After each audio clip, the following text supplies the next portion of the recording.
Hello everyone, welcome back. Today's lesson is cost of skipping.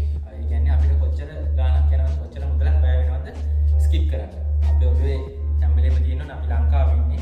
අපිට